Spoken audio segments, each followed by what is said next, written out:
Hoje eu trouxe aqui um super fera, endocrinologista bárbaro, que estuda, que se dedica e que é uma pessoa extremamente atenciosa e apaixonada pelo que faz. Essa pessoa é o Dr. Luiz Antônio Araújo e está aqui com a gente hoje para falar de uma coisa que todo mundo sabe que existe, mas ninguém sabe o que é. É um prazer muito grande participar do teu programa mais uma vez e obrigado pelas referências. Bom, você já sabe que eu sou super tiete sua, né? Super fã. Pois é, o silêncio dos órgãos significa saúde ou tem algumas coisas que ficam meio debaixo assim do pano que a gente não consegue descobrir? A síndrome metabólica é por aí? Essa tua colocação ela é interessante e, de fato, né, na grande maioria das vezes, o organismo, quando tem algum tipo de alteração, algum tipo de problema, ele se manifesta, né, de diversas formas. Agora, tem algumas doenças que são silenciosas ou algumas doenças que não são aparentes e que podem acarretar problemas mais graves à frente. Então, a síndrome metabólica é uma condição muito comum e está relacionado principalmente por um fator genético.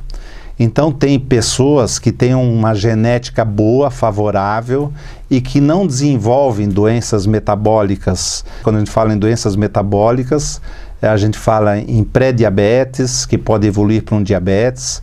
A gente fala de gordura no fígado, que é esteatose hepática, doença metabólica, alterações do colesterol e do triglicerídeos, hipertensão arterial é decorrente muitas vezes de uma doença metabólica e tudo isso pode culminar com uma consequência dura que a gente chama, que são as complicações que mais matam, que é o infarto agudo do miocárdio e o derrame cerebral, que é o AVC. Então, é por isso que é importante entender essa síndrome metabólica. As pessoas que têm uma genética desfavorável, geralmente relacionado pessoas assim que têm excesso de peso, principalmente a gordura abdominal. Então nós temos o fator genético e temos o fator desencadeante, que é o excesso de peso, como eu comentei, a gordura abdominal, a gordura visceral. Podem desencadear o que a gente chama de síndrome metabólica. O que é essa síndrome metabólica? Na realidade, nós temos um hormônio no organismo que se chama insulina, que é o hormônio que distribui a energia através da glicose, do açúcar no sangue, né, para todos os tecidos, porque a glicose ela vai gerar energia no tecido muscular, no tecido gorduroso para exercer as suas ações, no sistema nervoso central é muito importante. Então, as pessoas que têm essa predisposição genética, lembrando que todo hormônio, ele para agir, ele precisa do seu receptor. A exemplo de um sistema de chave e fechadura. Uma fechadura sem a chave não abre uma porta. Uma chave sem a fechadura não abre a porta. Ou seja, o hormônio sem o seu receptor, ele não exerce a sua ação. O receptor sem o hormônio também não exerce a sua função. Então, a insulina, o hormônio, ele tem que se conectar ao receptor para exercer essa ação de distribuir a glicose no organismo. Quando, em função do aumento da gordura, o hormônio ele não consegue se fixar ao receptor. Então, o organismo tem que produzir mais insulina para vencer essa barreira. Então, essa condição de excesso de insulina é que é responsável pelo desencadeamento da síndrome metabólica, que consiste, do ponto de vista clínico, como é que a gente faz o diagnóstico de síndrome metabólica? Como é que a pessoa pode descobrir? Pode saber se tem a síndrome metabólica. Então, a primeira condição é a cintura abdominal. Então, nos homens, a cintura abdominal é até 90 centímetros, na mulher até 80 centímetros. Então, uma cintura abdominal nas mulheres acima de 80, uma cintura abdominal nos homens acima de 90 centímetros, associado a pelo menos 3 de 4 alterações que possam ocorrer. Hipertensão arterial. Segundo, aumento do colesterol ruim, o LDL colesterol. Aumento do triglicerídeos. Redução do colesterol bom, do HDL colesterol. E a quinta é aumento da glicose. Não necessariamente diabetes, pode ser um aumento da glicose em jejum, pré-diabetes. Então, se o paciente tem uma cintura abdominal alterada, com 3 dessas 5 condições alteradas, faz o diagnóstico de síndrome metabólica. E a síndrome metabólica, como a gente já comentou, o paciente pode evoluir com diabetes, com hipertensão arterial, com dislipidemia, que é o aumento do colesterol e do triglicerídeos, redução do colesterol bom, que protege o coração. Muitas vezes aumento do ácido úrico, que pode levar a gota, o aumento de gordura no fígado, que é a esteatose hepática. Então, tudo isso pode culminar com a complicação mais importante, que é o infarto e o derrame, o AVC, que são as doenças que mais matam no nosso meio. As doenças cardíacas e circulatórias. Às vezes as pessoas nem sabem, né, que tem essa predisposição, né? A grande maioria das vezes as pessoas não sabem, porque são doenças que podem se instalar de uma forma muito lenta, gradual, silenciosa, e as pessoas não sabem. Quem faz o seu check-up periodicamente, às vezes tem uma alteração no colesterol, tem uma alteração no triglicerídeos ou na glicose de jejum. Não vão ficar achando que... Né? Mas as pessoas, não é só ter essa alteração. Então, como eu falei, aumento da cintura abdominal associada a 3 alterações metabólicas, como eu comentei. O ideal mesmo é a gente fazer aquele check-upzinho anual, né, ou talvez até semestral, algumas pessoas, né, e saber que existe um caminho. Qual é a chave? Isso.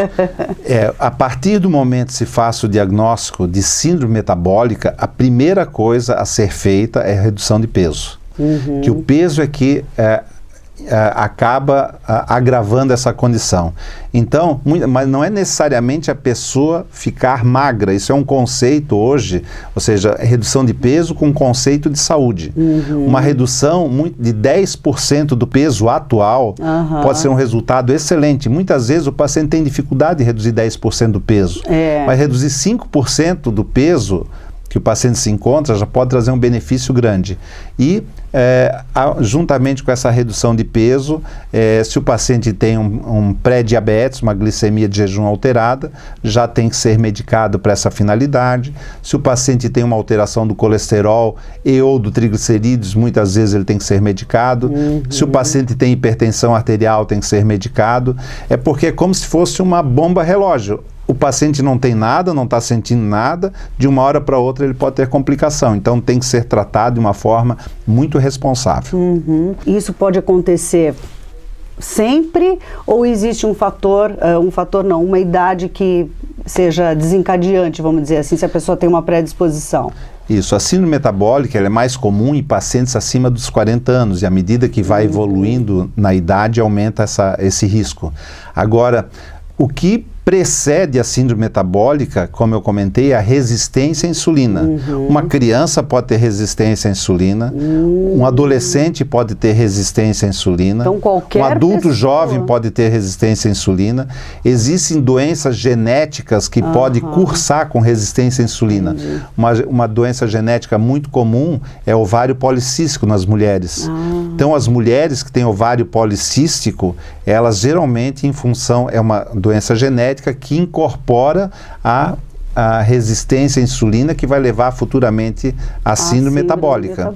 Então, quanto mais jovem for detectado, quanto mais precoce for feito o diagnóstico de um paciente com ovário policístico, maior a possibilidade de trabalhar numa reeducação alimentar junto a essa paciente, né, são as mulheres, estimular a atividade física e acompanhar, sendo necessário, se medica para evitar que desenvolva a síndrome metabólica. Amei. Entenderam, gente? Porque é complicado isso aí para entender. É uma aula que você acabou de dar, né? A gente procura transmitir de uma forma simples, né? Quando a gente fala em resistência à insulina, receptor, isso existe, é muito mais complicado do que a gente está falando, mas assim, do ponto de vista de compreensão, é lembrar que a insulina, para agir, ela tem que se conectar a um receptor. Se ela não consegue se conectar ao receptor para exercer a sua ação, leva uma resistência à insulina. E essa resistência à insulina, ou seja, a insulina ela fica aumentada em todo o organismo, é que desenvolve a síndrome metabólica. em qualquer idade, sempre existe uma forma de minorar esse tipo de efeito. Então, quanto mais precoce for detectada a síndrome metabólica ou a resistência à insulina e posteriormente a síndrome metabólica, melhora o prognóstico do paciente. Nós somos resultado, né, daquilo que nós fazemos. Então, a gente sabe que é difícil, né? Muito difícil. Os apelos são muito grandes em torno de alimentos calóricos, né? As nossas atividades sociais giram em torno de ingestão de alimentos calóricos, de bebida alcoólica. A gente não precisa deixar de ter esses prazeres e participar, mas eu acho que a gente precisa ter bom senso, procurar ter, assim, no dia a dia uma alimentação saudável, ter o hábito de praticar atividade física ou algum esporte, né? Se cada um tem a sua atividade física ideal que a pessoa gosta de fazer, né? Tenha tempo para fazer caminho, e que vá cumprir, né? Mas nós precisamos estar atentos a essas situações para que a gente possa prevenir doenças mais importantes que são, de fato, preveníveis. Agradeço a tua participação mais uma vez no nosso programa. Eu sei que a Endoville tem um programa maravilhoso de emagrecimento, que depois eu quero trazer a doutora Júlia também para conversar com a gente. E fica o convite, então, para você voltar, né? Com certeza, vai ser um grande prazer, né, a gente falar de um programa que a gente está desenvolvendo, chamado Equilibrium, que a gente depois dá mais detalhes. Legal. Quadro de Saúde com o Dr. Luiz Antônio Araújo, endocrinologista.